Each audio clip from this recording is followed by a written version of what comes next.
public hearing of the Committee on Games and Amusement is hereby called to order. At this point, let me acknowledge the presence of the following committee members: Senator Raffy Tulfo.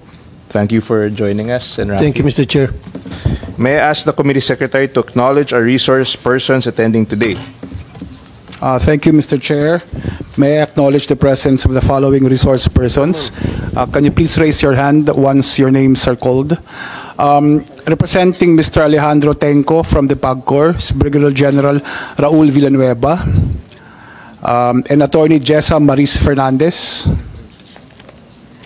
Representing Secretary Ralph Recto of the DOF is Ms. Rowena Pimentel.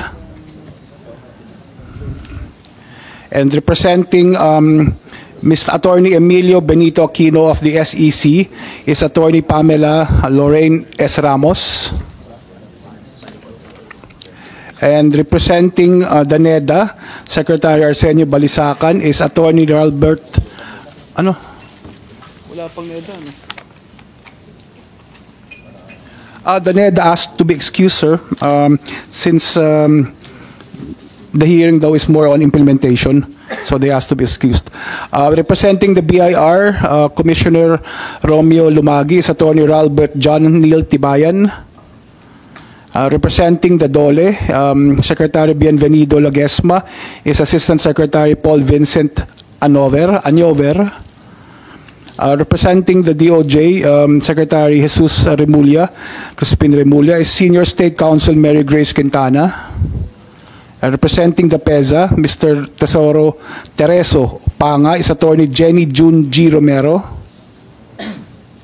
Representing the PNP, General PNP Chief Marbil is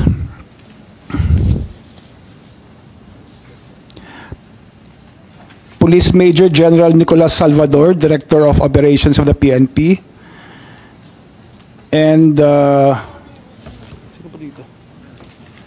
Police Lieutenant General Robert T. Rodriguez, officer in charge of the PNP.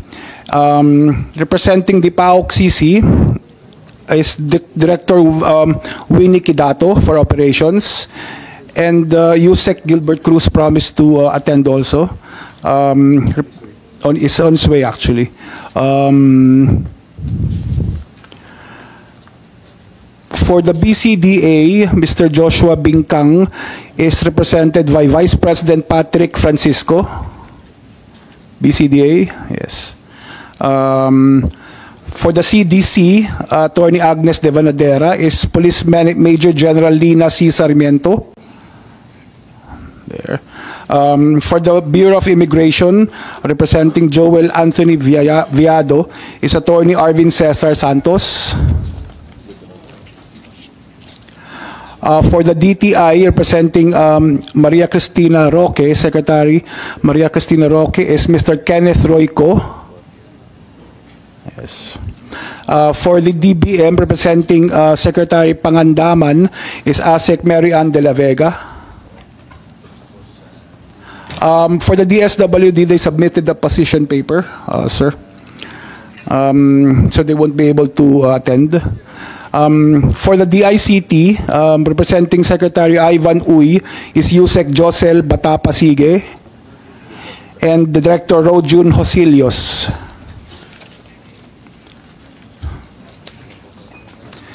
And also Attorney Kathleen J. Egipto of the NTC. And for the DILG, representing Secretary Victor Remulla is Mr. Marcos Sugitan.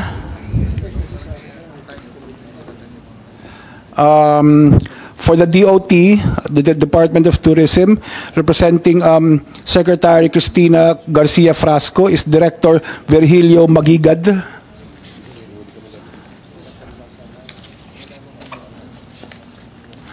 Lastly, for representing Attorney Matthew David of the AMLAC is Attorney Arnold T. Cabanlit. Your Honor, I would ask, can all the resource persons please stand up and take your oath? Please raise your right hand. Do you swear to tell the whole truth, nothing but the truth in this committee? Thank you. Please sit down. Your Honor. For today's hearing, the committee will continue the discussion of the following measures. The directive of His Excellency President Ferdinand Bongbong Marcos to ban the Philippine offshore gaming operators and proposed Senate Resolution number 1083, wind up the business operations of existing Philippine offshore gaming operators by this representation and Senator Raffy Tulfo. Please allow me to make specific House rules to ensure the orderly and efficient conduct of this hearing. Can the Committee Secretary inform today's attendees of our House rules? Yes, Your Honor. Kindly mute your microphone if you are not recognized. Since the Chair cannot see everyone all at once, please raise your hand first. Then once acknowledged, kindly specify your name and the office of or organization that you are from. Thank you. Before we proceed with the hearing proper, may I ask the other senators present hearing if they have any opening statements prior to our discussion? None, Mr. Chair. I will reserve my time for questions later. Yes, sir. Following the President's directive, this representation filed a resolution calling for an inquiry into the implementation of a POGO ban. We then first conducted our public hearing on September 4, where we resolved to conduct visits and inspections of alleged POGO sites. We conducted inspections and site visits to special class BPOs in Pasay, just a few kilometers away from the Senate. Nakasama po natin si Senator Win Gatchalian, Pagcor Chair Altenco at ang mga staff ni Senator Raffy Tulfo. Binisita po natin ang mga SCBPO na SCBPO na ito upang siguraduhin ang kanilang proper certification to operate at makita kung paano tumatakbo ang kanilang pang-araw-araw na operasyon. Nadiskubre po natin na ang mga SCBPO na ito ay compliant sa mga requirements ng ating batas and at the same time ay nagbibigay ng trabaho sa libo-libong mga Pilipino. Sila po ay nagbibigay ng offshore manpower o support sa mga foreign companies. Ilan po sa kanilang mga serbisyo ay creative operations at administrative tasks. Klarong-klaro po na ang SCBPO na ito ay hindi po lumalabag sa directive ng ating Pangulo. Ngunit, ibang usapan po ang mga POGO or Philippine Offshore Gaming Operators na kailangan mayroong lisensya upang makapag-operate dito sa ating bansa. Maraming aligasyon ng abuse at iba't ibang krimen po ang natatanggap natin patungkol sa iba't ibang POGO sites sa buong bansa na kadalasan ay biktima ang ating mga kapwa Pilipino. We discussed this in our first hearing, but recent efforts from PAOCC surfaced new angles in this issue. Last February 5, nagkaroon po ng joint entrapment operation ng PAOCC sa travel agency na nag-issue ng mga peking dokumento sa foreign nationals. Ilan sa kanilang mga napepeke ay marriage certificates, birth certificates, at passports ng mga foreign nationals na gamit ang Filipino name. Along with the PAOCC, naniniwala po tayo na ito ang missing link sa ating investigasyon against POGOs. Ang illegal agencies na ito na nag-i-issue ng mga fake documents ay sigurado mayroong koneksyon sa iba't ibang government agencies na nag-i-issue ng mga dokumentong ito. Hindi po malayo na mayroon silang kasabwat upang makapag-issue ng mga peking dokumento sa mga foreign nationals. And this new discovery makes us realize that we have barely scratched the surface of this POGO issue. Kailangan po natin tignan ng anggulo na mayroon inside job. Possible na ito ang dahilan ng pagpapatuloy ng pagpasok ng mga foreign nationals sa Pilipinas gamit ang mga fake documents. Sa hearing natin ngayon, hihingi po tayo ng statements at updates sa mga concerned agencies regarding this matter. Paano po nakakalusot ang mga agencies na ito? Paano sila nakapag-produce ng seemingly legit documents sa mga foreign nationals? Wala bang strict regulations and oversight functions ang ating government agencies when it comes to the issuance of legal Philippine documents and IDs? And alongside these questions, kailangan po natin malaman ang status ng deportation ng foreign POGO workers, lalong-lalo na ang mga nakapagtrabaho dito sa Pilipinas gamit ang fake at illegal documents. Ilan na sa kanilang na-deport? Ano ang plano ng Bureau of Immigration sa mga natitirang foreign POGO workers? O mayroon pa bang narito sa Pilipinas? And of course, we have the discovery of small-scale POGO and their scamming activities, the continuation of their operations. Yun ang kailangan din natin pag-usapan.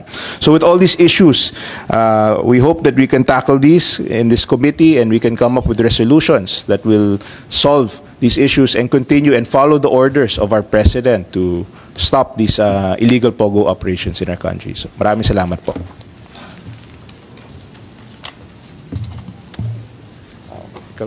And at this point, Senator Rafi, you can start the question. Is it okay if I can go straight to my questions, Mr. Chair?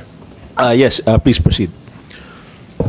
Tanong ko lang sa PAGCOR, President ng PAGCOR dito, saka immigration. Before na mag-issue ng executive order yung ating Pangulo na pinapa-stop na yung POGO by the end of last year, and ibabangga natin this year, una, ilan ba yung POGO operators and ilan po yung kanilang mga registered employees? Kasama na siguro yung DOLE later yung tatanungin natin. Sir, with regard to the number of licensees, we had 42 internet gaming licensees before Pogo. the announcement po of 42. the ban. With Ito yung regard- master, yung, Yes, sir. The internet gaming licensees, sir. yung master license. Apo. And then kasama yung sa kanilang mga provider, service provider. Di ba yung master yan, tapos may service provider sa baba. So, ilan sila, and then ilan yung mga employees nila na registered sa PAGCOR at sa DOLE? Yes, sir. So, prior to the ban, sir, we had 42 internet gaming licensees, 7 gaming content providers, and 11 support providers. Okay. So, with regard to the number of employees, let me just get po the number. Okay. So, 60 lang, ibig sabihin? Yes, sir. You sure? So, ito yung mga registered. Siyempre, meron yung mga hindi registered. Yun yung mga illegal. Yes, sir. Tama po. So, dun sa 60, ilan po yung mga employees na registered na dumaan sa immigration?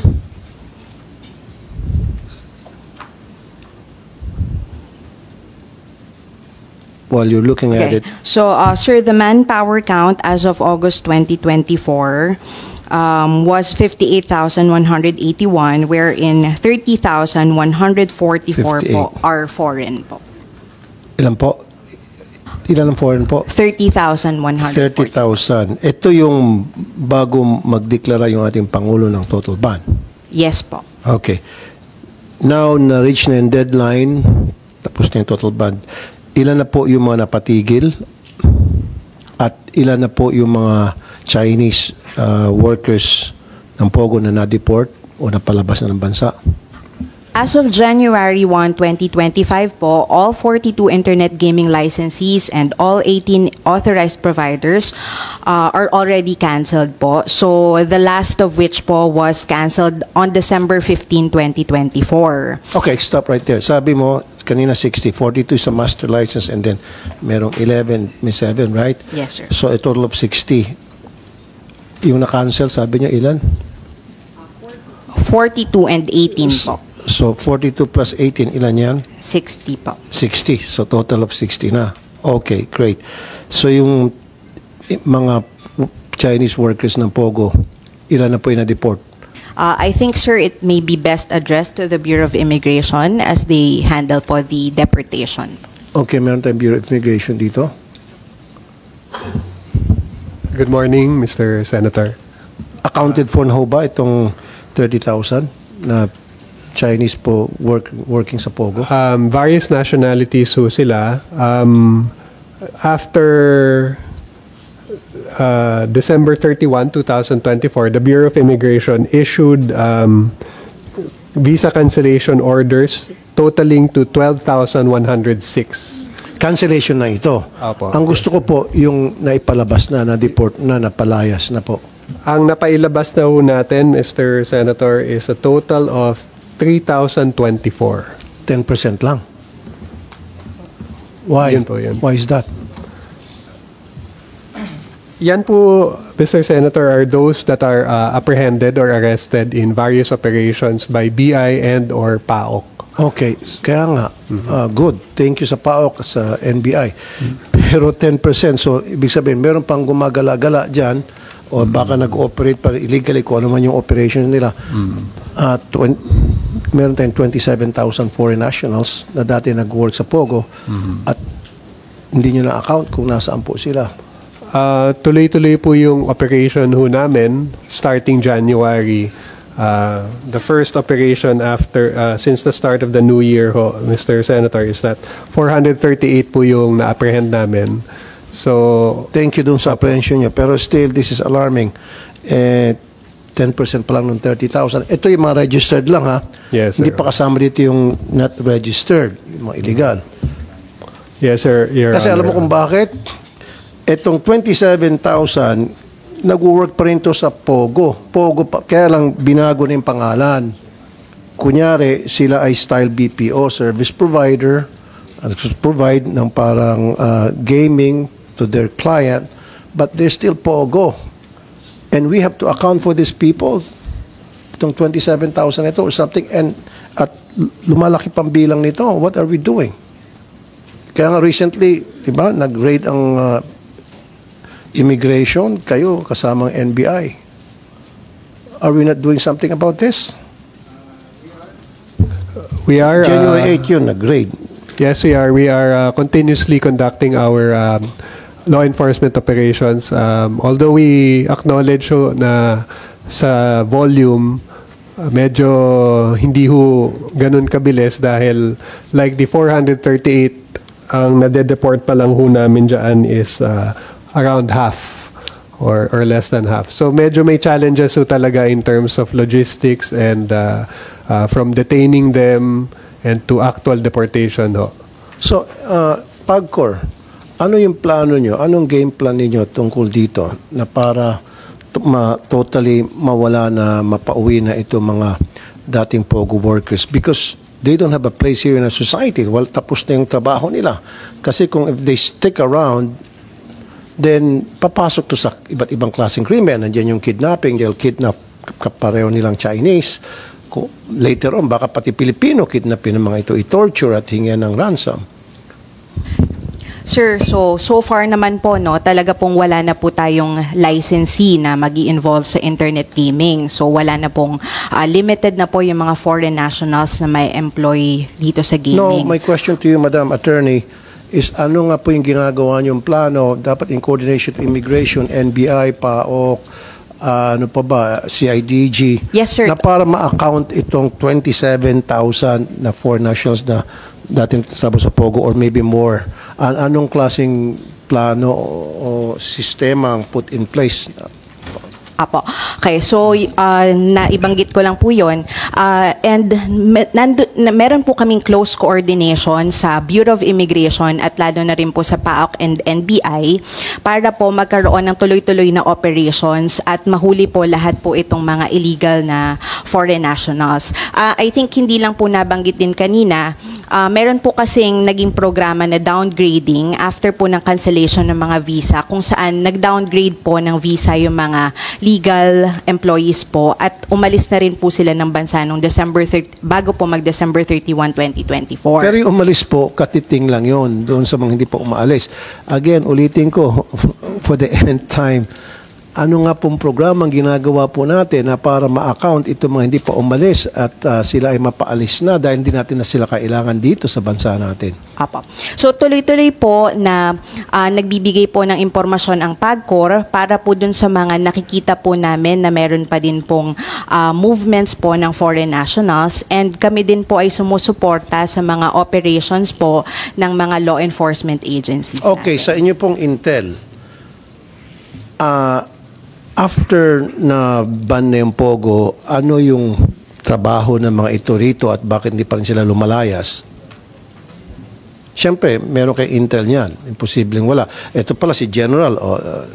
Before you became a PAGCOR Vice President, ano pong trabaho niyo sa PNP, sir? Is it I'm PNP or with the military? Armed Forces. Armed Forces, okay. So, bagay kayo dyan sa I PAGCOR. used to be with the ESAP and then I became the commander of the AFP communication. You're perfect for the job. ISAP, Intelligence Service of the Armed Forces of the Philippines. So malakas kayo sa Intel. So base po sa inyong Intel, ano pong possible trabaho ng mga ito ngayon at saan po sila naglulungga at ano po mga pinanggagawa nila ba't ayaw pa rin na umalis base po sa inyong karanasan at Intel? Yes, sir. Actually, sir, we've been coordinating with law enforcement agencies and intelligence community, sir. In fact, yesterday they were in my office, and we have plenty of targets now because some of these have gone on guerrilla operations already. Exactly. May mga nasa bahay-bahay na. And then we're finalizing these target packets. We will endorse it to PAOK later on. Marami kasi sila, sir, na hiwa-hiwalay na sila, sir. In fact, yung iba pumunta na daw sa mga islands. Okay. Mga islands, sir. So we're monitoring it, sir, closely together with the intelligence community and PAOK especially, sir. Wala ko kayo naman monitor na sila po ay nag-open ng iba't ibang mga negosyo sa gaming pa rin. Kaya lang, iniba na nila yung kanilang pangalan, iba na yung kanilang sistema, pero binihisan na nilang bago. In fact, we have this, meron pa ba yung IGL? Kung tawagin? No more, Wala sir. na. No more, sir. Pero style IGL pa rin. Kunyari sila ay magpo-provide ng serbisyo doon sa kanilang mga kliyente na parang BPO na nangangailangan IT, nangangailangan support to look for client na gusto magsugal. Yan yung uso ngayon eh. Alam niyo po yung General? Yes, sir. Actually, we have even some emails, complaints from concerned citizens, and we forwarded it to PAOK already, some of this. And we've been continually coordinating or, communicating with these complainants. Kasi nakikita nila, sir, daw physically. Nakikita? Sino po daw. nakikita? Yung mga concerned citizens, sir, may mga complaints kasi ini-email sa amin, sir, yung mga complaints. Okay, yung mga complaints na ma-validate nyo, talagang totoo naman. Yung iba, sir, talagang totoo. Also, nahuli natin. We So, forwarded ilan to... po yung nakakausap nyo yung complaints, halimbawa na pinorward nyo? Ilan? I don't have the data right Approximately now, sir, about 20 plus. 20 plus. Yes, sir. Different sites yon. Different, sir. And Pinorward- even website. And websites. Pinorward nyo po saan? Sa PAOK, for the website, sir, we forward it to NTC NTC. And and CICC and ACG. okay, yun sa 20. Okay, kanino po pinorward itong 20 sites? Sa NTC, sir, ACG and CICC. Okay. Hindi, gusto ko isang agency lang na pwedeng umakto. Hindi nyo pinorward sa PAOK? Hindi, sir. For the illegal website, sir, we forward it to NTC because they're very proactive, sir. Okay, si NTC. Yes, sir. NTC. Where's NTC here? Good morning, Mr. Chair. Yung 420 website na was it 20 locations na pinorward ng ni General Villanueva sa inyo. Okay, ano pong ginawa nyo doon? Good morning, Mr. Chair. With regard po dun sa website, sir, if we have received... So websites and locations, tama? Yes, sir. May establishments? Not No, website. websites, sir. Websites, okay. So actually, sir, for 2025, we have reported 276 illegal sites. This includes Isabong, online casino games, and others. Some of these are connected to the POGO. 276 websites ito? Yes, sir. And out of 276, 136 were blocked already by NTC. Okay, 136. What happens to the others? We're still following it up, sir, kasi yung ibang ISP, sir, hindi Mabagal. sumusunod. Yung ISP, sir, hindi bakit sumusunod. mabagal? Sabi mo 276, ilan pa yung na-block? Out of the 276, ang na-block, sir, is 100... ang na-block, sir, 276. Ang na-block, sir, is 136, sir. 136. So, nasaan yung 30, ba't di pa rin nabablock? Dapat sabay-sabay sila nabablock lahat. Yes, sir. Kasi yung iba, sir, hindi nagko-comply daw yung mga ISPs, yung internet service providers. O ba't nila nagko-comply? Kayo nasa gobyerno, then lahat ng resources ng gobyerno gamitin natin na para makapag-comply. Who's not complying? We've been coordinating with the NTC, sir. And Then NTC, nasaan ka NTC? Yes. Raise your hand. O, NTC. Dapat, sabay-sabay, kung na-block yung 136 out of 176, dapat pati yung 30 na-block. Bakit? Parang binibigyan ng special treatment itong 36? Bakit? Nakipag-areglo ba itong 36? Sir, good morning po. With regard to the difference po, sir, I will check po with the office po if kung ano na pong nangyari dun Well, you sa should have 30. come here ready. You know na ito pag-uusapan natin. 30 na Yan difference pinakaayaw po. namin lahat dito, yung di namin alam, check namin. Dapat you have those data already. So, meron tayong 36 to be accounted for na Yes. pinorward nila. Yes po, sir. Oh. Ano mo naman yung 20, sabi niyo po, na pinorward niyo rin sa NTC? Kasama rin sa 276. So, thank you, General Villanueva. You're doing a good job. Bagay na bagay po sa inyong trabaho niyo. Dahil galing ka sa ISAF, which is one of the most respected intelligence in the intelligence natin sa government. So, bakit kayo dyan sa NTC mabagal?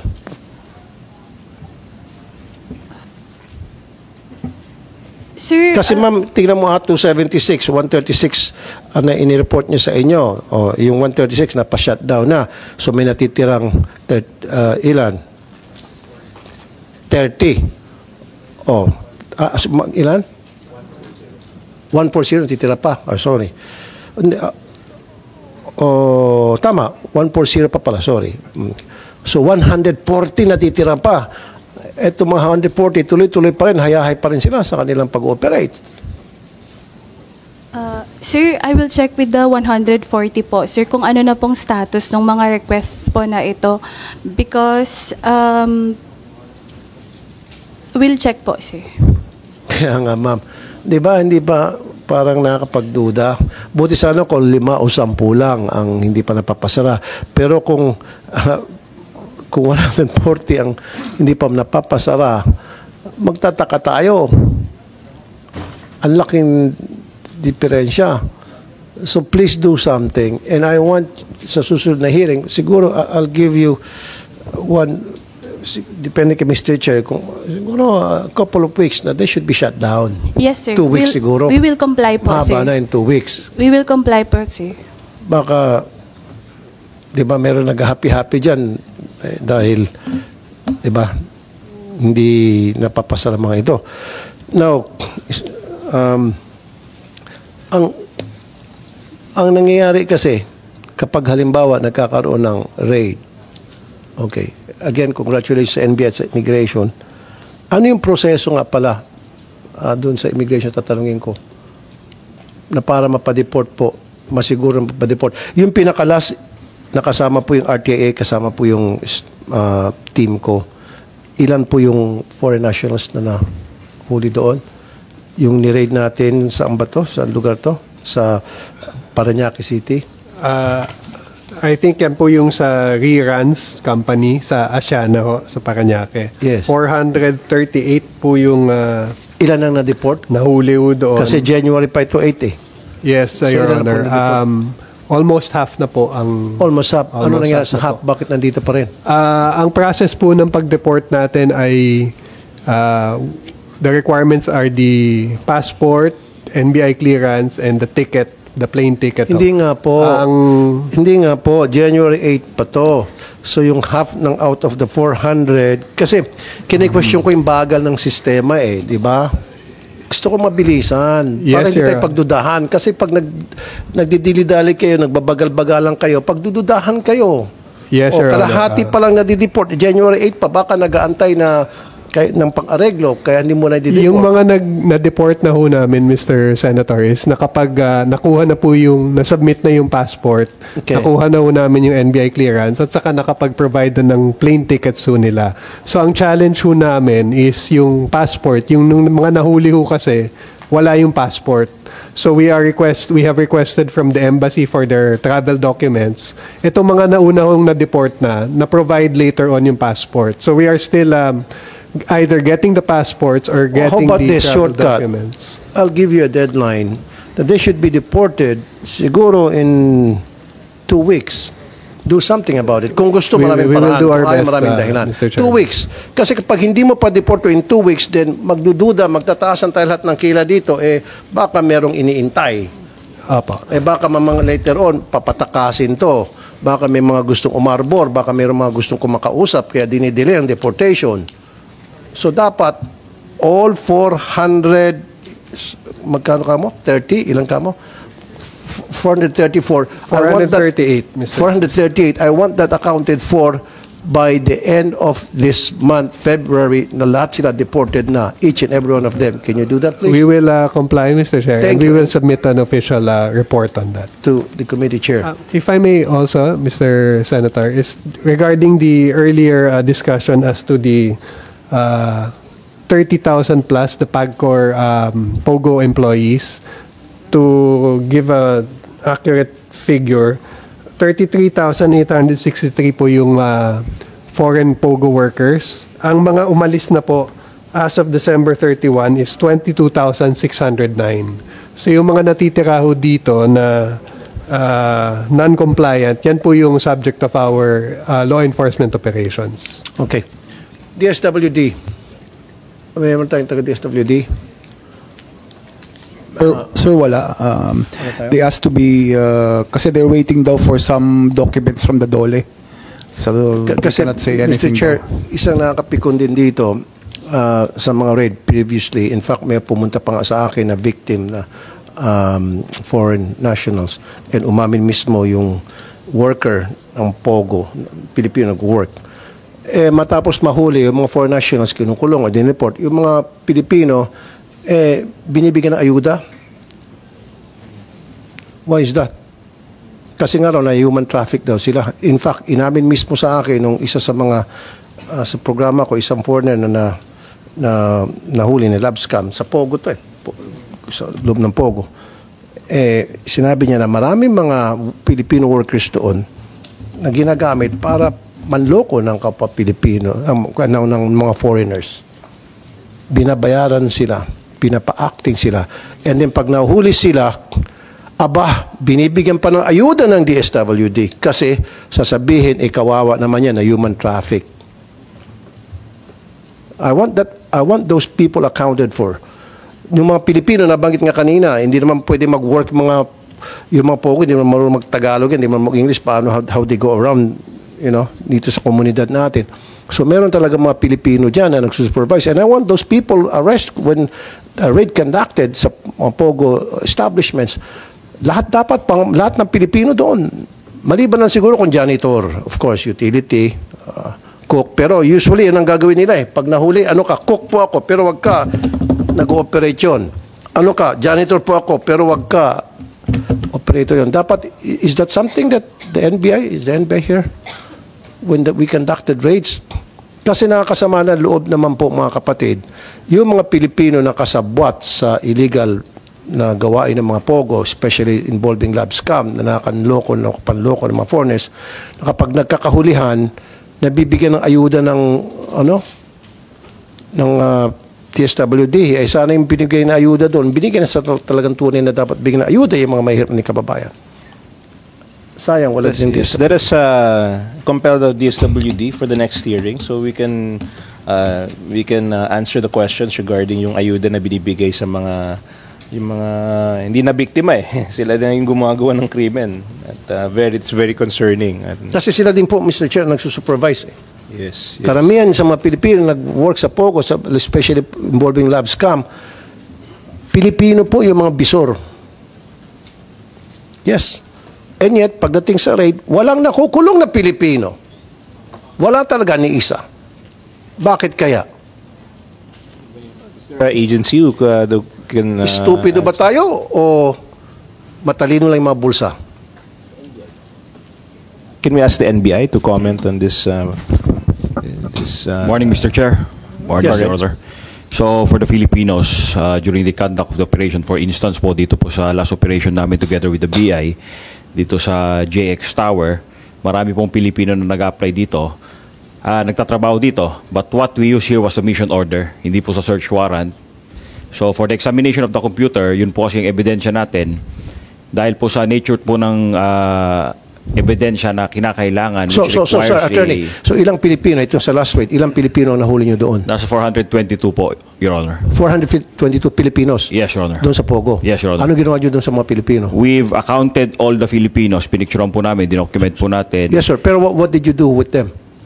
Release po namin sila, Your Honor. For Why? direct filing po. They were caught on the act. Pwede na silang ma-inquest. You did a raid, huli sila sa akto, inquest nyo, bahala na si piskal. Ba't yung pinakawalan? Yes, Your Honor, but dun po kasi sa digital evidence po natin, kailangan po natin ng warrant for examination of computer data, which is the very basis po ng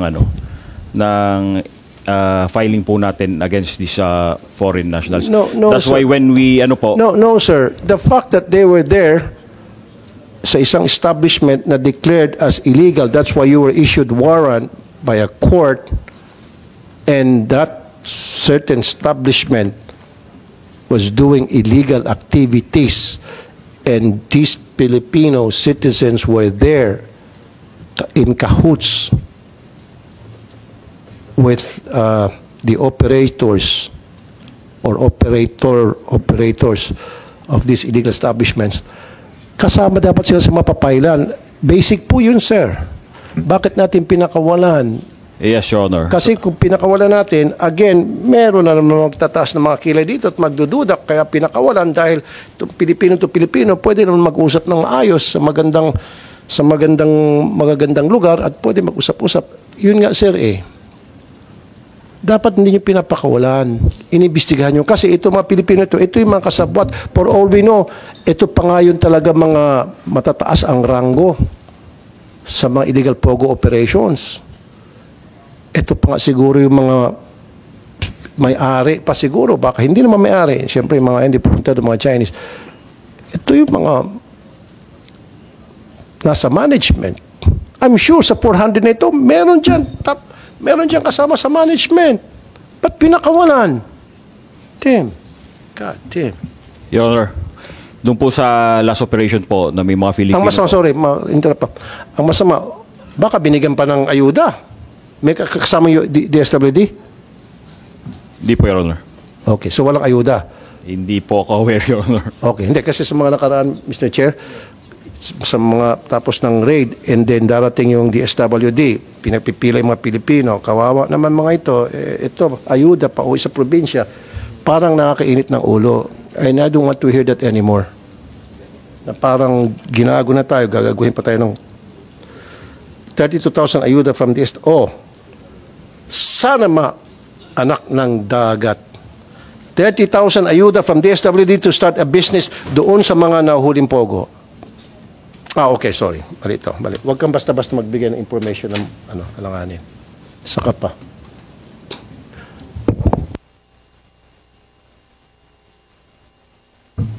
Hindi, marami talaga marami mga in the past, Mr. Chair, na nahuli, binibigyan ng pogo, binibigyan ng ayuda. So anyway, NBI, so direct filing doon sa 400 ng mga Pilipinos. Ang tanong ko lang, nung in-interview nyo sila, ano raw po yung mga trabaho nila doon sa Pogo? Ilan po sila? 400 Filipinos? Kanyo? Anong trabaho doon ng 400 Filipinos doon? Just for clarification, Your Honor, doon po sa last operation, we filed cases po doon sa mga managers, supervisors, team leaders ng kada offices. Doon po sa mga ordinary employees who direct filing nga po yon. Ang ibig ko sabihin, sana po... No, Your Honor. Sana po... In-inquest po namin yung mga yun. Kinulong na sila? Yes po, Your Honor. Okay, kasi sabi mo, direct filing. Kasi iba yung direct filing. Iba yung pag nahuli nyo sa court in the act, agad-agad, kinulong nyo sila and then pina-inquest. So nakatikip ng kulong. Yung mga managers, models, supervisors, Lahat. leaders po na sige. na-determine natin. Give me a record na yung mga na dapat lahat nakulong yun. Of course, pero lang mga janitor. Yes, Your Honor, we will submit. Lahat. Yes, Your Honor. So ano yun, nakapagpiansa sila. Wala pa pong resolution, Your Honor, from the prosecutor. So kung wala pang resolution, dapat nakakulong pa rin sila. Yes, Your Honor. You sure? Yes, Your Honor. So I need an accounting for those Filipino workers sa Pogo, sa illegal activities nila na sila we will nakakulong submit, pa rin. Your Honor, a copy of the case. Saan po we filed. sila nakakulong? They are currently detained in the NBI detention facility, Your Honor. NBI detention pending Pending resolution, Your Honor. resolution from the Fiscal's Office. Yes, Your Honor. Hindi kasi sabi mo kanina direct filing. Galing sa iyo. Direct filing, Your Honor, for those who were not yung mga hindi po namin in-inquest, yung mga ordinary CSR, customer service representative po ng mga POGO. Ay kasama dapat din 'yon. Yes, Your Honor. Oh, so yung mga CSR, hindi nyo kinulong. They were all accounted, Your Honor, but we will file a case against them for direct filing. Yun nga po, sir. Sabi ko, lahat ng Pilipino, kasi alam naman nila na illegal activity ang pinasukan nila, doing illegal activities. Dapat lahat sila, yung mga customer service representative, kasabot din yun, kulong din.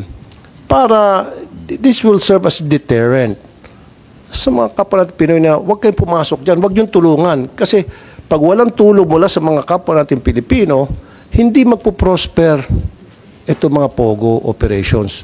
Trust me. Kasi hindi naman marunong mag-English mga ito eh. Limited the English, puro Chinese lang. Paano sila to go around, get around the system?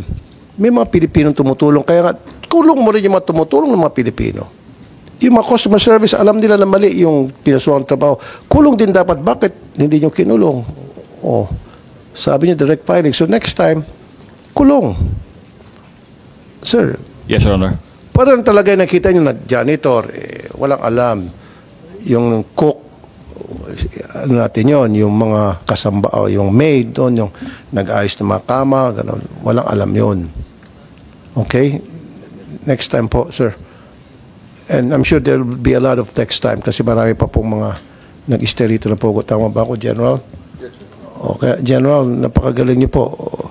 Keep on submitting yung mga intel sa mga agencies natin. Yan muna ako, Mr. Chair. Isa pa na lang, isa pa. Now, this is my fear. Yung POGO, pawala na. And thank you to our President. Talagang itong pagdeklara niyang stop na yung ban. That was good, perfect. Meron pa mga illegal na isabong. Yung ba yun, monitor nyo? Yes, sir. We're still monitoring isabong. In fact, sa Pampanga, Talamak. Since January... Sa Pampanga, Talamak po. Yes, sir. Alam niyo yun? Yes, sir. Sa... Ano pa ba ito? Yung lugar na, sino ba itong tumakas, pumunta sa Negros, Talamak. Go ahead po, General. Yes, sir. For the illegal isabong site, we reported already 140 as of January.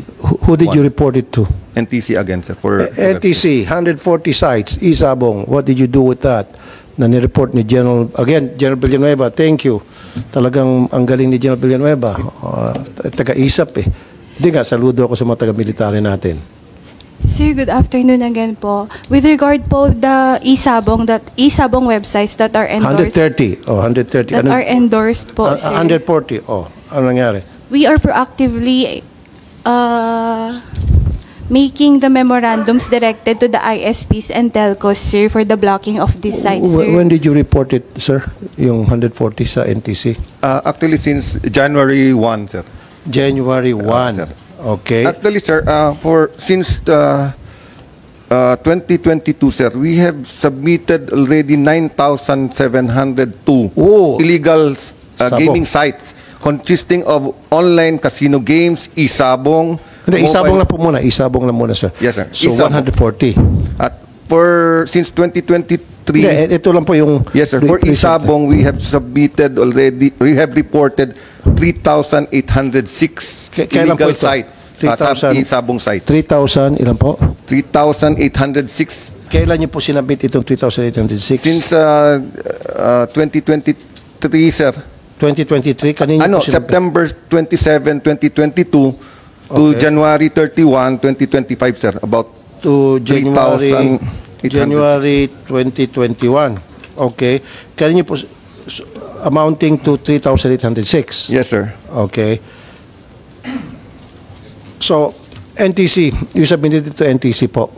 Tama? Yes, sir. Yes, sir. Okay. Isabong, NTC, isabong na sinabit sa inyo na illegal website. Tama? Yes, sir. From September 2022 to January 2020. January 31, sir, 2025. 2025. That's about 3,806 illegal isabong. Ilan na po napadown ninyo, NTC? Sir, we'll have to check at the back end po, sir. Pero Diyan tayo eh. I can promise you, sir, that we are proactively blocking po the website, sir. I know you're proactively blocking, pero you're too slow.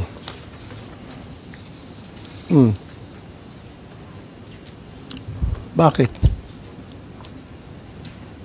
Diba? Kung hindi sumunod ang ISP, yung Globe, PLDT Smart, so anong penalty? Anong ginagawa ng NTC? So, ayaw i-block? Come on, NTC, you're too slow. Mas mabuti pa siguro yung yung snail.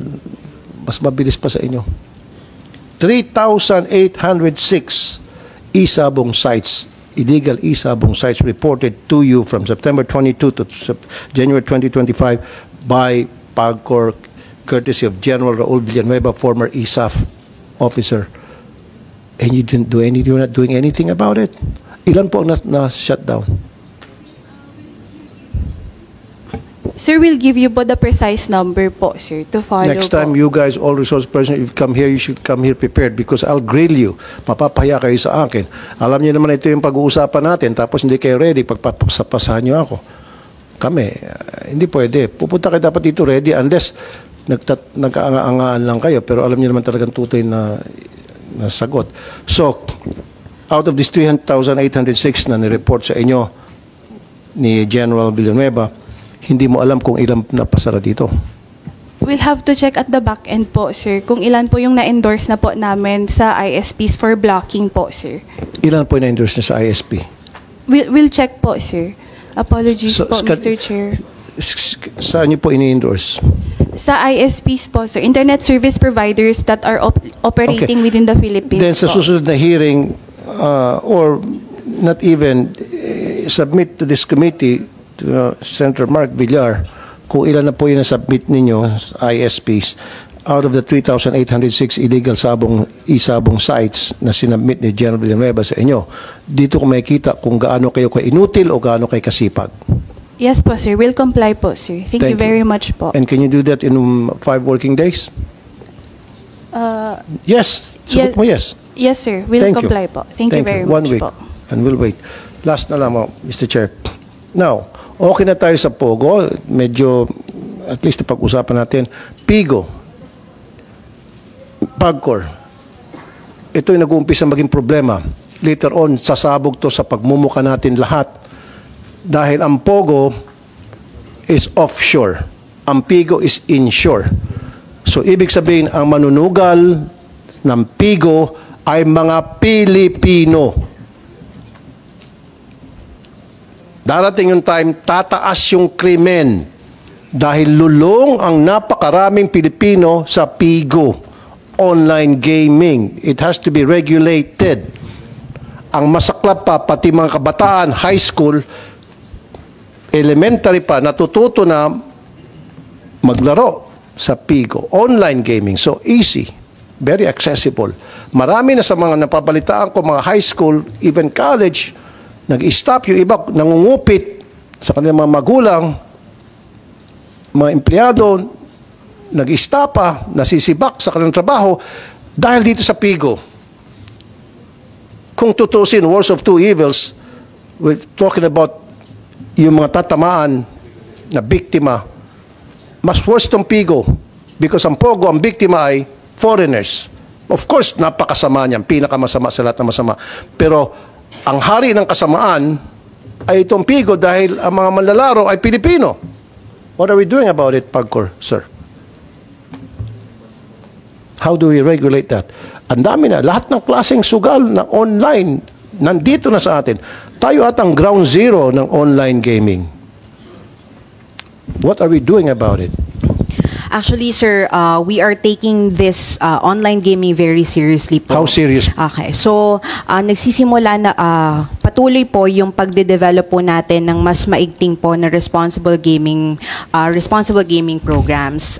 We can discuss po the initiatives that we have so far. Is it okay? Okay. Pero bago niyan, kita mo din sa Pogo, isa lang, ay sa Isabong, isa lang yon. Alam niyo naman, daming nalulong. Di ba? Alam natin yon, tumaas yung krimen. Just imagine, Isabong lang yan. Pumasok to ngayon, itong iba-iba pang online gaming, dumarami ng dumarami. By the hundreds na. Just imagine. That's how serious it is. It's becoming serious, really. Marami na. Siguro po, I'm sure meron kang kamag-anak one way or the other na lulong sa Pigo. Lulong sa online gaming. Am I right or am I right? Meron ka kakilala? Yes, sir. Lahat tayo. Ako, may mga kakilala ako. Iba sa inyo, kamag-anak. We have to do something. Dapat magkaroon ng strict regulation. And what is that? And what are those regulations? May suggest po. Sir, let me just call po the head po natin. Saan po?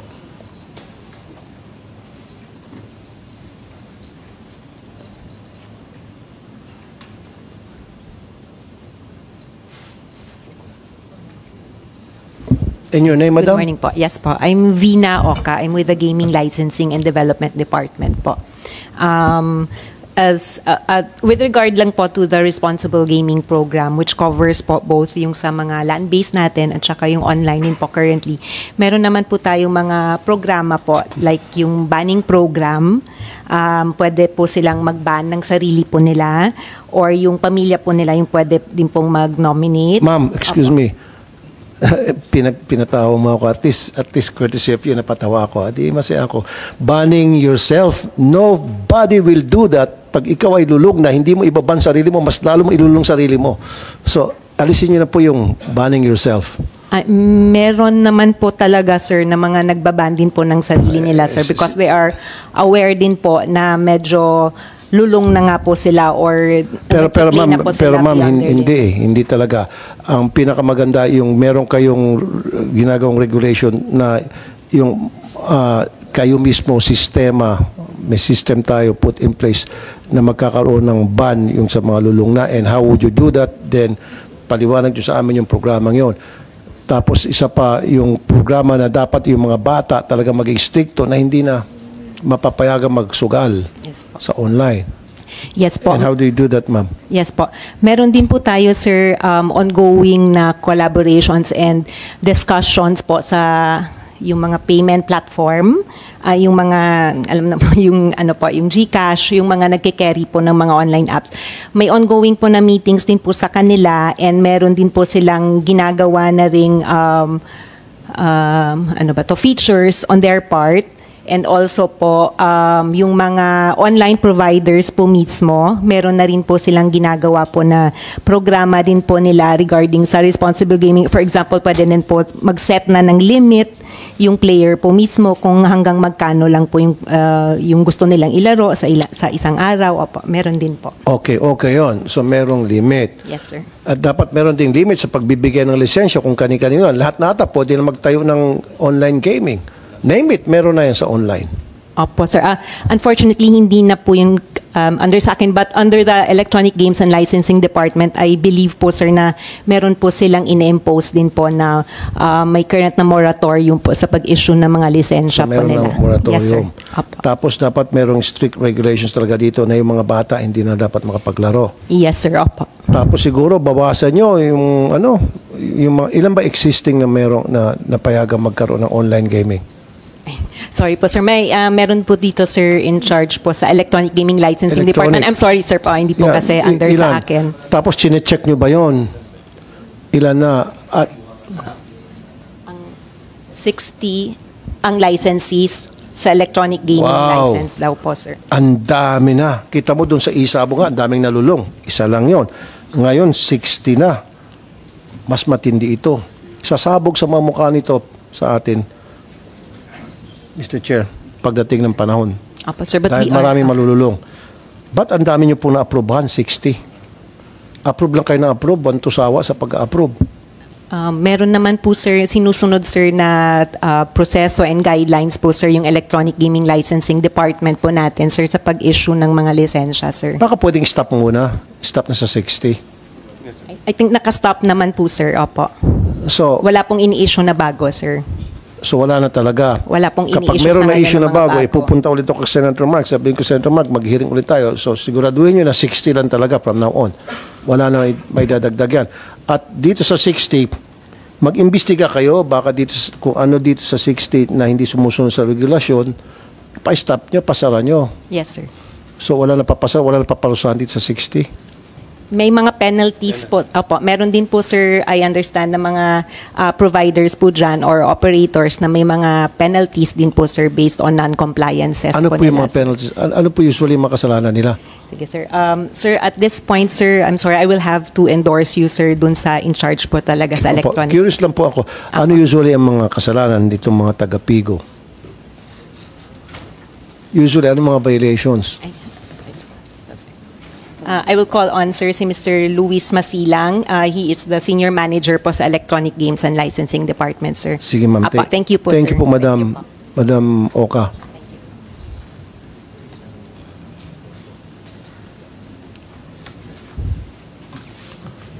Okay, doon sa 60 na current Pigo operators license sa inyo, sabi nyo, ilan dito ang nagkaroon ng violation at na sanctions, ano usually ba yung mga violations nakita nyo?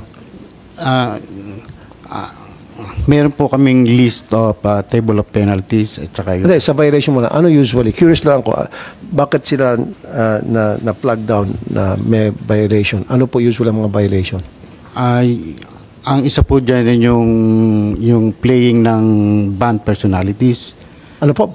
Banned personalities. Halimbawa po minor, naglaro, nire-report po yan, then pag napatunayan na talagang banned yung personality, may corresponding penalties po yan. Magkano po yung penalty? Tignan ko lang po yung...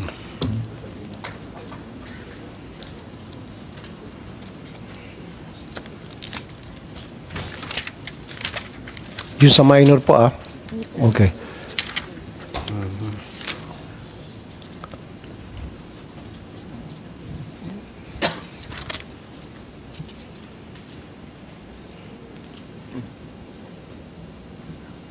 Dapat sir, memorize niyo yan. Para man tayo nag-aaral pa nito. Parang naalala ko na sa grade 1 ako, ganun ginagawa ko, titimula ako sa libro pag nagtatanong yung teacher ko. Actually, kung po ito, 100,000 per entry ng isang tao. 100,000 per tao na. Pag pumasok po, na-report siya, halimbawa nakapasok ng 3 beses, then 300,000 yung fine, yung penalty. Kung 10 tao, 1 million. Per head yung 100,000. Yes po. Okay. Ba't walang suspension? Yun po yung sinisigurado ko na dapat... So, 100,000 per minor na nakapagsugal. Opo. Sir, next time, memorize mo na dapat mga yan, sir. Sabi, kaya ka ni-refer ka ni ma'am kanina dahil ikaw rin expert yan. And yet, you still have to look at your book. Don't do that next time, sir. Don't ever do that again. Pagtatawanan ka, sir. Yes, sir. Dapat memorize mo mga yan by heart. Yun na po yung about the... Penalty lang, hindi mo pa memorize. Hindi ko pa sigurado. So, 100,000. Nakatali po kasi yung penalty doon sa... Hindi, ang tanong ko lang sa minor, sabi, sige, banned personality, ano pa mga Mr. Luis Masilang, Electronic Gaming License Department. Ano pa usually yung violation? Banned personality kasama yung minor? Unauthorized operation po. Alam mo, nag-operate po sila nang hindi pa ayos ang lisensya nila. Nang hindi pa ayos ang lisensya. Magkano naman pumulta? Tingnan mo sa libro. Tingnan mo, buksan mo pa. First offense po, warning. Then, First offense, warning. second offense, 250,000. Whoa. While waiting for their license to be approved and they operate, and ang gagawin lang, wag mong ulitin. Yes, sir. May consideration po. Baka ini-evaluate pa po. No. Yan tayo eh. I mean, po, yung Sir naman. Sir naman. Allowing unqualified players, 25,000 na, sabi mo 100,000. First offense. Hindi mo talaga memorize, buti pa yung mga tao ko. Allowing unqualified players to access and play restrictive gaming platform, first offense, 25,000. Sabi mo 100,000. Bagsak ka na. Kung ako yung professor mo, babagsak ka na. Dalawang klase po kasi. That is for yung mga operators. Ang hinahanap ko po yung pang-service providers. Ibig sabihin, itong 25,000, ang multa dito sa player? Hindi, of course, sa operator. Hindi po. Dalawang klase po kasi ang operation ng domestic gaming operation. We're just talking about Pigo, domestic. Alam mo naman yun. Actually, we don't have the term Pigo po. Wala sa... O sige, online operators. Online gaming, electronic local, gaming. Domestic gaming po. Yes. Meron po yung mga maliliit, yung gaming venues. Kaya nga, gaming venue, okay, dito local, gaming venue, operator, o nag-access yung, pinayagan nila yung unqualified na magsugal, bata, minor, sabi natin 10 years old, 12 years old, 25,000 lang multa. Ang binanggit ko po kanina, 100 na yan po ay penalty sa mga operators ng mga gaming venues. Okay, ano itong 25,000? Yan po siguro sa service providers. Yan po yung hinahanap ko kanina. Hinahanap mo pa? Hanapin mo pa, baka mahanap mo. Tuloy lang. Sige po. Second offense, 50,000. Ito na, lumundag ka sa third offense. Third offense is 100,000. Ayan, sir, oh. First offense, 25. Second offense, second offense, 50. Lumundag ka sa third.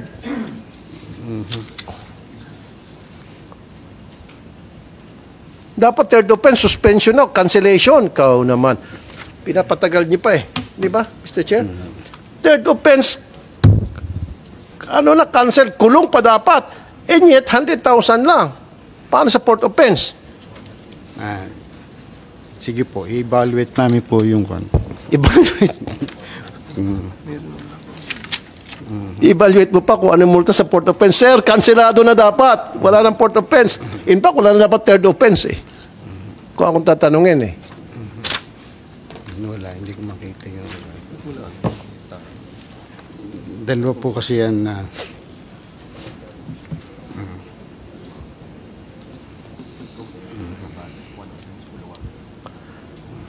Di ba sir, pag yung sa, alam mo, sa tupada, may first offense, ang ginagawa ng mga pulis natin, kinukulong, may kasama pang kulata.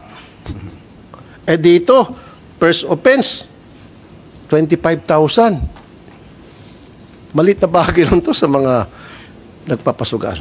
Sige po, Tapos pinahagan pa ng second offense, 50,000. Third offense, 100,000. Sige po, i-evaluate namin yung... No sir, don't evaluate.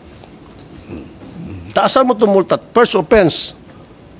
Kung ako pantatuloy, 1 million dapat first offense eh. Yes po. And then second offense, cancel. The fact na meron tong third offense, ibig sabihin, tinotolerate nyo na sila ay magkaroon ng, kumbaga, anticipated nyo na magkakaroon ng pagkakamali mga ito. Na uulit pa mga ito. Siguro, sige, tolerate nyo first offense. Nagkaroon ng problema, technical, whatever. Second offense, do something about it. It's either suspension or cancellation. Can you do that, sir? Sa susunod na hearing, sir, huwag ka na magdala notebook. So gagawin natin, pag pinatawag kayo dito, sir, mag-memorize na kayo, mag-study kayo, sudog kayo ng kilay. Okay? Yes, sir. Kasi itong, saka yung Pigo, it's starting to be a serious problem. Marami na ako nababalitaan, Mr. Chair, mga kabataan especially. Maski mga ordinary, mga housewife, sa bahay lang, bored sila. Electronic gaming. Totoo yan. And again, NTC, kayo dyan sa NTC, isabong dyan sa Pampangan lakas. Sa May Negros, malakas. Do something. Yes, sir. Makakaasa po kayo. Thank you very much po, sir, for your kindness po. Thank you so much po. Thank you. Kasi pag hindi kayo umaaksyon, sabi pa nga sa mga netizen, alam na this. Kung ano yon, alam mo na rin yon. Okay, thank you. Yun lang muna, Mr. Chair. That's all, Mr. Chair. Thank you, Sen. Rafi. And in line with his questioning, I'd like to direct the the committee to please receive this the accomplishment report of the NTC, and please transmit it immediately to the office of Senator Raffy, and give me a copy as well. We have to be very vigilant, and it's tama si Sen. Raffy na ang dami namang cases, hindi natin alam kung hindi naman nati-take down itong mga sites. So kailangan talaga natin tutukan itong problema na to. So, thank you.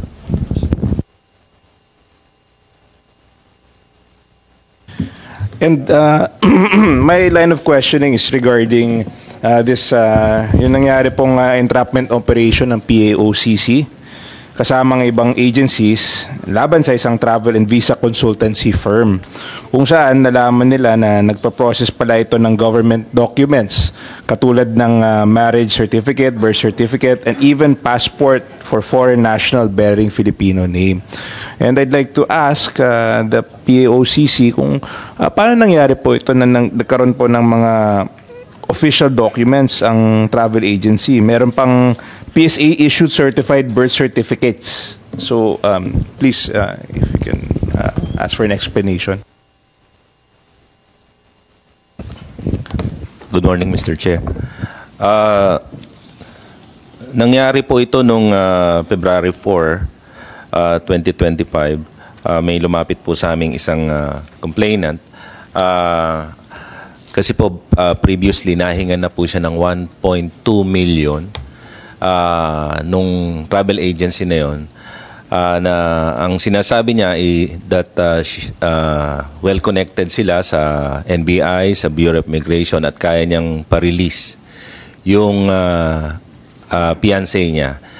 So nagbigay siya ng 1.2 million. And then the other one, yung isang complainant po, nagbigay naman siya ng 800,000. The same modus, they're asking for 800,000 with the promise na kaya niyang ipa-release din yung asawa niya na nakakulong sa immigration.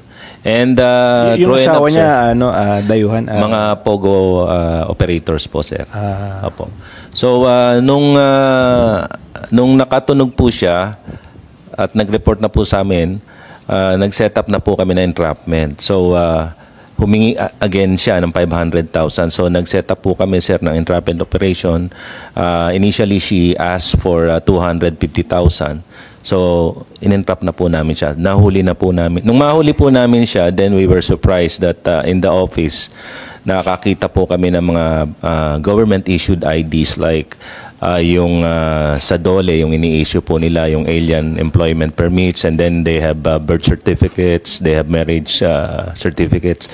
And these are all original, sir, dahil may mga resibo pa po galing sa PSA. And a lot of government-issued IDs, even passports.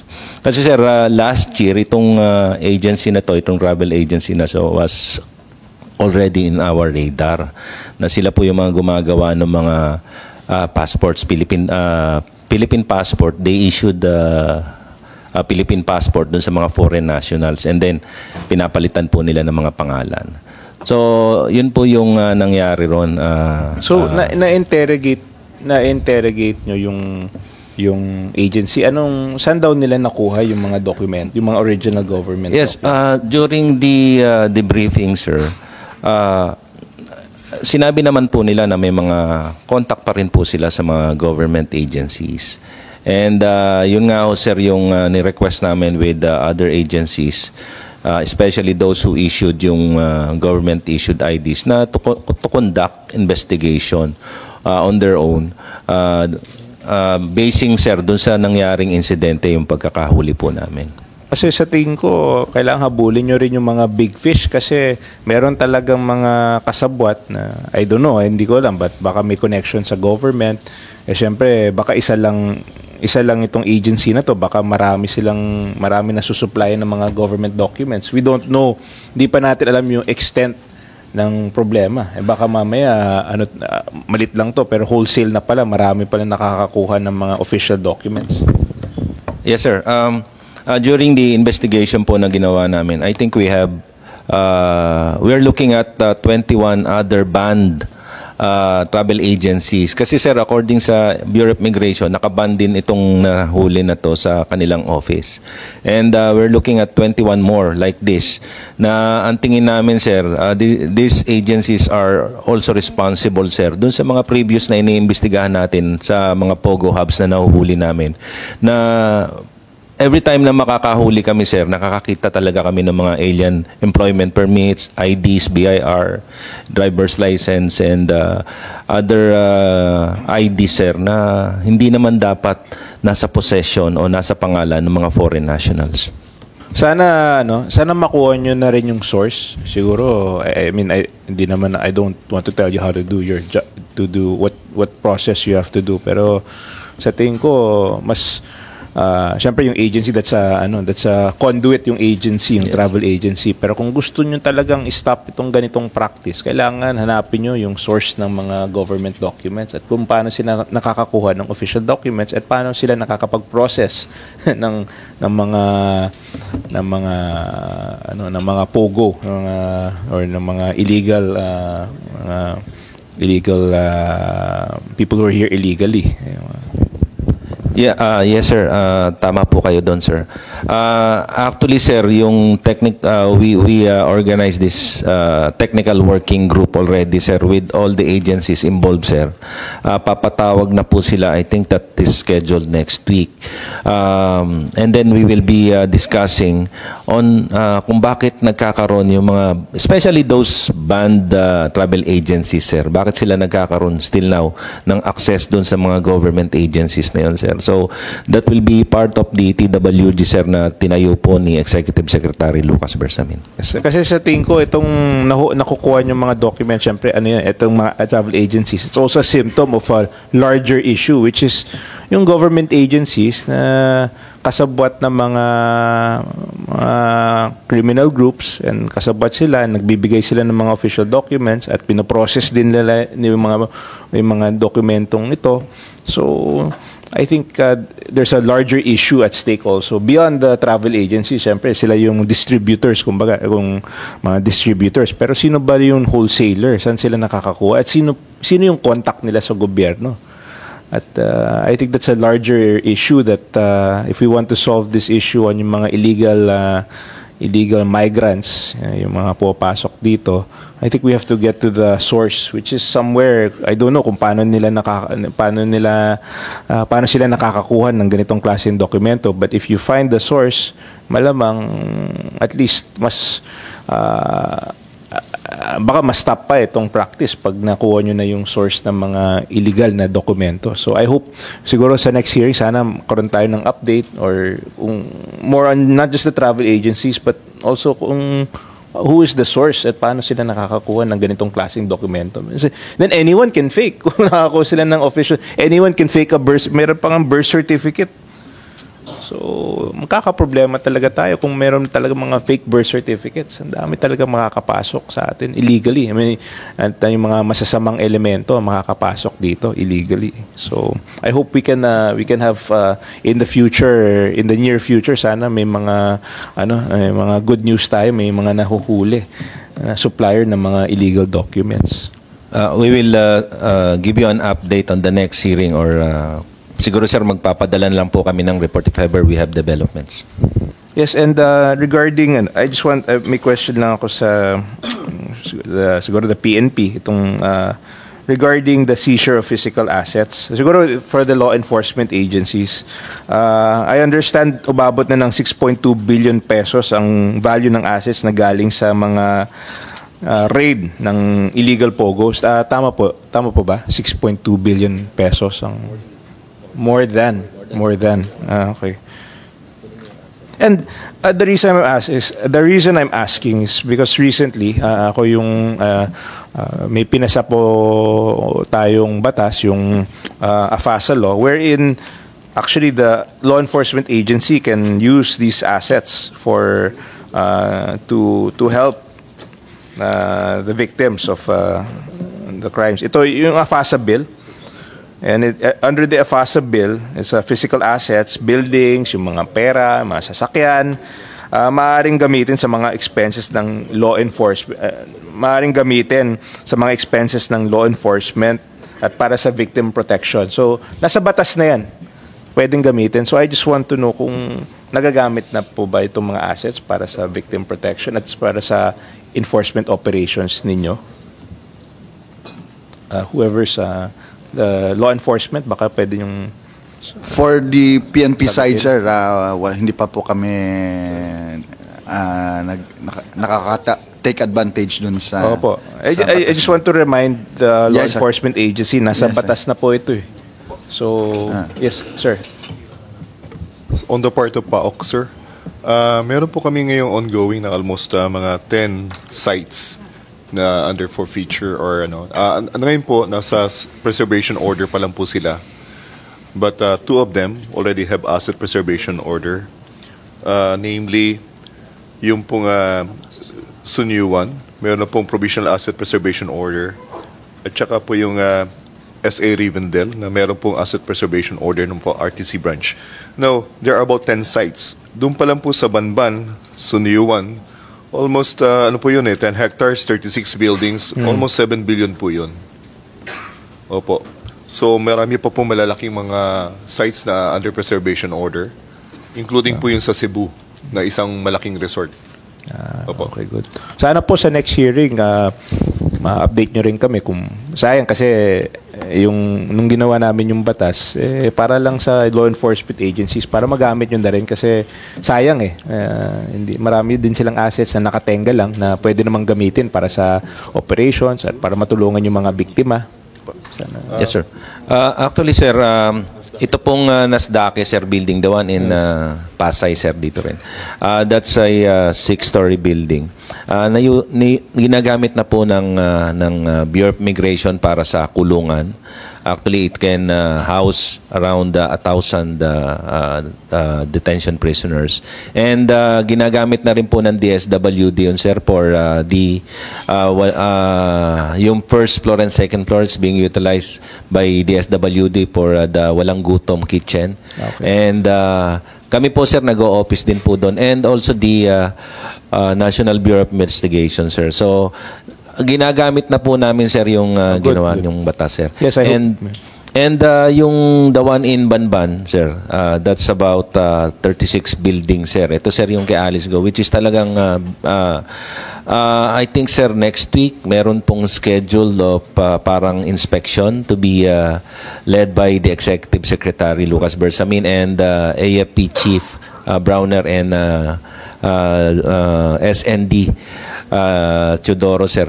They will be going there, sir, kasi ang balak doon, sir, gagawing campo and training center. Good. At yun ang purpose ng batas eh. Yes, sayang naman kung hindi natin gagamitin. At it's congratulations, and at least I can see that you're starting to use it.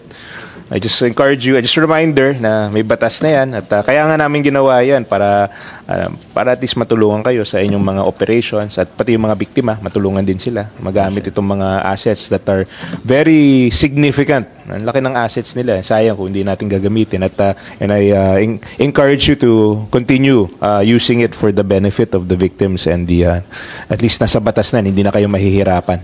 Yes, sir. Yung isa na lang, sir, na aside from the assets, yung mga sasakyan, sir, nakita namin, sir, nasasayang, sir. And these are luxury vehicles, sir, na nandun po, sir. Yeah, and this can be used. Again, it's in the law, so it can be used. I mean, for whatever purposes. About 134 vehicles, yes, sir. Yes. So please, with your legal, they can study the laws, what is allowable under the law, and if you can maximize that to help the victims and to further enhance your operations. Yes. Yes, and I'd like to, again, just siguro I'm almost done with my questioning, but I'd just like to encourage our law enforcement agencies. The PAGCOR, they're not an enforcement agency. So they're doing their job by reporting it. Kanina, binanggit nila na ang dami na nilang nire-report. We have to improve our action taken, especially sa NTC, these illegal, yung mga isabong. We really have to put more effort into enforcing. Baliwala lang, ang dami na nilang nire-report, but it seems na konti lang ang nati-take down. And obviously, hindi naman mahirap hanapin eh. I mean, I'm sure these are accessible. Makikita nyo naman kaagad kung meron talagang gambling function. And the fact that wala pang natitake, konti lang ang natitake down, and we don't have any numbers yet, but we'll be expecting the numbers this week.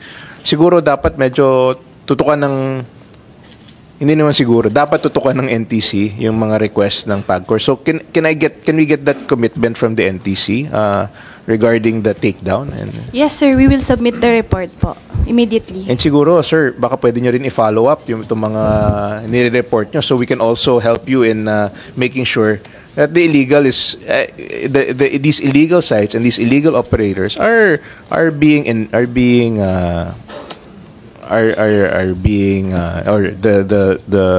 these illegal sites are being taken down, and, Yes, and sir. the laws are being, and your regulations are being enforced. May I add Yes, something, please, sir? sir. In fairness to NTC, sir, actually NTC is very responsive, sir. Out of the 9,000 plus, 9,702 illegal sites, they were able to block already 7,553. That's 77.85% blocking percentage, which is up higher than last December, which is only 67%. So we would like to thank the NTC for doing their job. That's a good number, in fairness, NTC. Sana sinabi niyo yan kanina.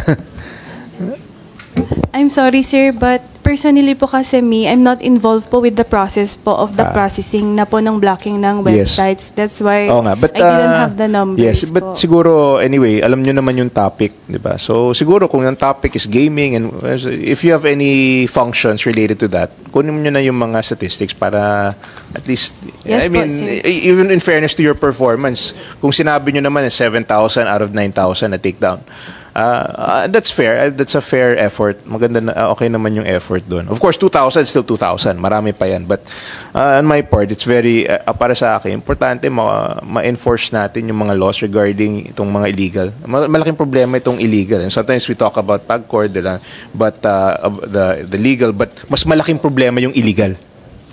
I think we should understand that. Of course, legally, we have issues with yung gaming. Everyone has their opinion. Pero malaking problema ang illegal sa atin. And we have to work together to reduce this and, for the improvement of our society.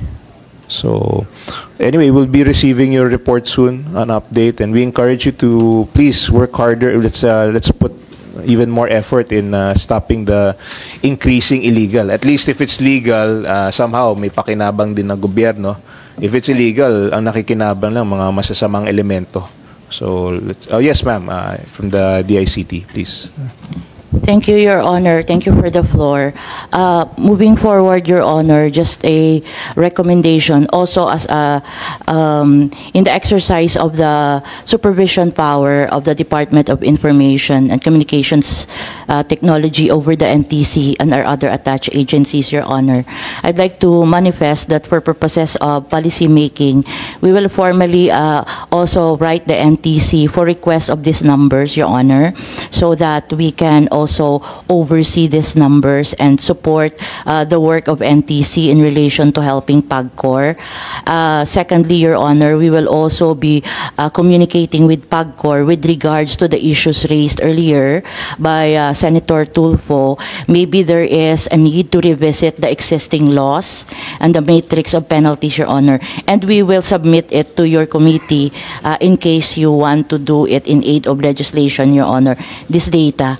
And I also would like to manifest, Your Honor, that we will be officially coordinating with DOLE on the innocent but displaced workers with regards to this POGO direction, Your Honor, because the IT-BPM industry, as you mentioned in your opening speech, would need a lot of workers, and these are decent work, Your Honor, to support your committee efforts, Your Honor. Thank you. Yes, thank you very, very much. And at this point, I'd like to thank all the resource persons for coming here today and joining us in this hearing. Hearing no further comments, let me express again my heartfelt appreciation for your time on this hearing on the Yeah, and then on our hearing for the directive of His Excellency President Ferdinand Bongbong Marcos to ban the offshore gaming operations. And as we move forward, kailangan po natin masigurado na ang kapakanan ng ating mga kababayan na maapektuhan ng pagpapasara ng mga POGO ay sentral sa ating mga susunod na discussions. Kailangan natin siguraduhin na magkakaroon tayo ng smooth at strategic na plano sa pagsasara ng mga POGO at kasabay ng investigasyon sa mga allegation na atin napag-uusapan ngayong araw. So with the approval of my colleagues and in consideration of the time allotted for this hearing, I would like to suspend this hearing. If you have any additional comments on any of the sections or provisions of the legislative proposals, please email it to this committee. Again, thank you very much and have a good day.